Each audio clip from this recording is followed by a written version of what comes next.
Turning to the 2024 presidential race, South Carolina Republican Senator Tim Scott is officially kind of considering throwing his hat in the ring. Scott formally announced an exploratory committee, which, as far as the FEC is concerned, there is no such thing. You're either a presidential campaign committee, which now Tim Scott is, or you're not. But they are calling it an exploratory committee.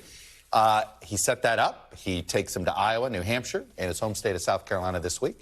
Here's some footage of Scott at an event with Iowa Congresswoman Ashley Hinson this morning. By the way, she's a candidate that he has been paying for his own ads to support back in 2022.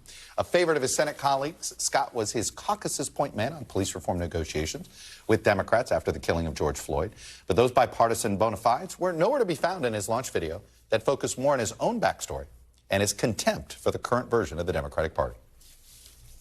If the radical left gets their way, millions more families will be trapped in failing schools, crime-ridden neighborhoods, and crushing inflation. Not on my watch. This is personal to me. I will never back down in defense of the conservative values that make America exceptional. And that's why I'm announcing my exploratory committee for President of the United States. Ali Vitali is following Tim Scott in Iowa. And Ali, I always like to say, you know, there's no such thing as an exploratory committee. You either have one, or you're either running for president or you're not. He opened a committee. He's running for president. But it's interesting that they're choosing to call it exploratory. Have they given any reason as to why he hasn't?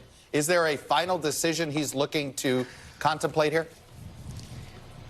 Yeah, and frankly, that's one of the questions that I was going to ask him this morning, if he had chosen to talk to press and if he had opened up his first event since announcing this exploratory committee, because I do think that's one of the open questions. You know, Chuck, we've watched him go around the country to the states that often pick up our attention, the Iowas, New Hampshires, South Carolinas, and Nevadas. He's been going to all of those states as part of this tour of America that he's done as a listening tour before the exploratory phase. Now we know that he's doing Iowa, New Hampshire, and then back to South Carolina for this weekend, where he's once again going to huddle with donors. He's someone who is a prolific fundraiser. That's never really been a problem for him. Putting the money together for this operation is not going to be the hard part. The hard part is going to be what his message actually is on the campaign trail and what resonates with a group of people who, at least here in Iowa, as I've been talking to them, are open to someone who is not Trump. I think that there might be some Trump fatigue, at least among the voters that I've found, but he's going to have to find a way to differentiate himself, and right now he's not doing that. You know, it's interesting.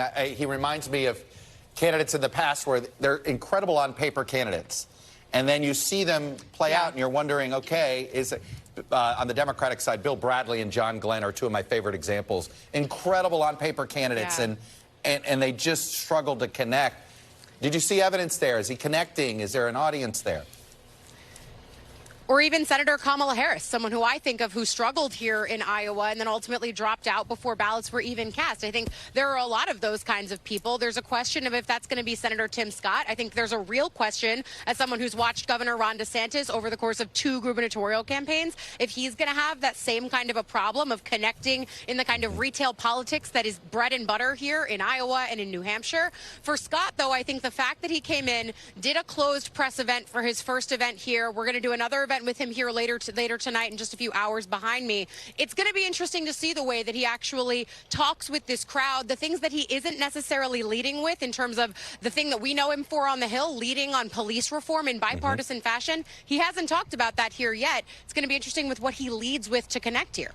Ali Vitali on the ground for us in Iowa. Ali, thank you. Thanks for watching our YouTube channel. Follow today's top stories and breaking news by downloading the NBC News app.